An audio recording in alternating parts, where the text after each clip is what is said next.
ettaka bali abajja bakilaiminga besweri yali otyayo kyetwagala ate atya kuba bwatiiridde wano kitegeeza walatuuka maaso g'omulamuzi era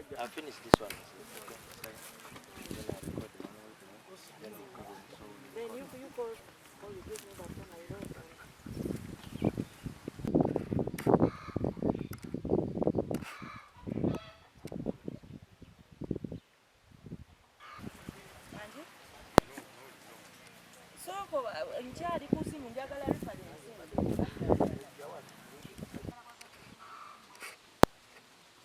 bye bazimba ate babayimiriza tebabikolonye kati bana tumaye tukube temukiza nakamu kusigalawo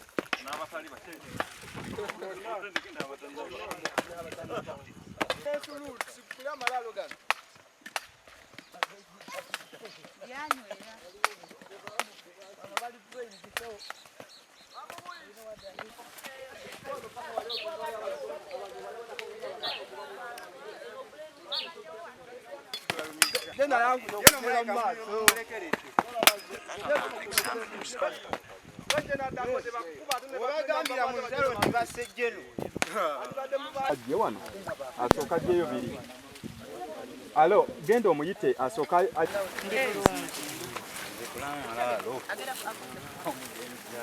nkubye omuggo abadde n'emiyini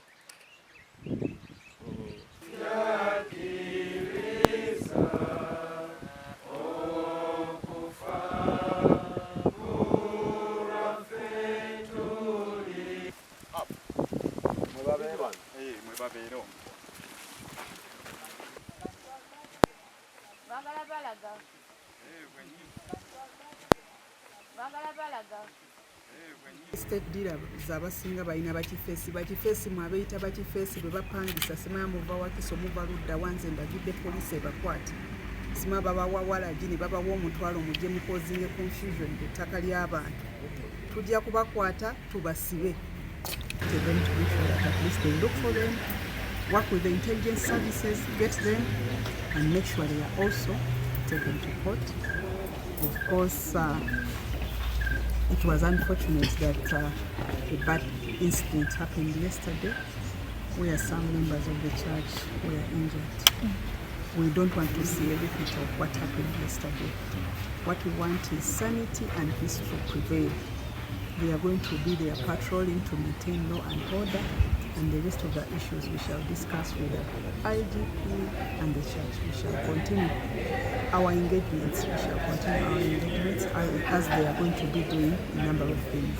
That once action begins and people are arrested, those whom we think are behind, once evidence is gathered and they are being pinned at that they are the ones who are involved in what is taking place, then they will be taken to courts of law, because from what I've been hearing, people have been arrested, they have been making arrests, but people released along the way, which is not good, because if you arrest somebody and then the next day they are released, the same criminal acts, continue to happen in an area, which is wrong. So we want to engage courts of law. We want everybody to be brought on board such that when people are arrested for their acts, let them be taken to courts of law.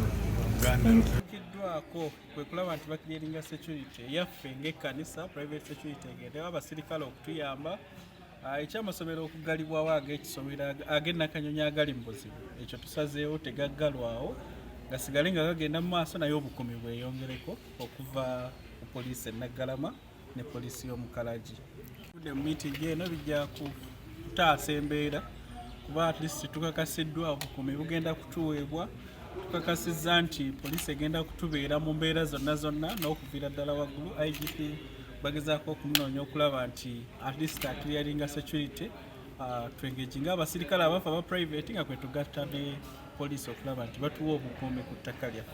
Ekyokubiri tulina obuzibu e Nakanyonyi nti waliwo abantu aba Buganda abatongole abaguza ebibanja abantu ku ttaka eryo erya kyaki, oba oliawo nga balowooza nti ettaka lino lyali lyabwe, naye oluvannyuma lw'okwerula empenda kye tuyita boundary opening, kyazuulibwa nti ebibanja bye baatunda biri ku ttaka lya church.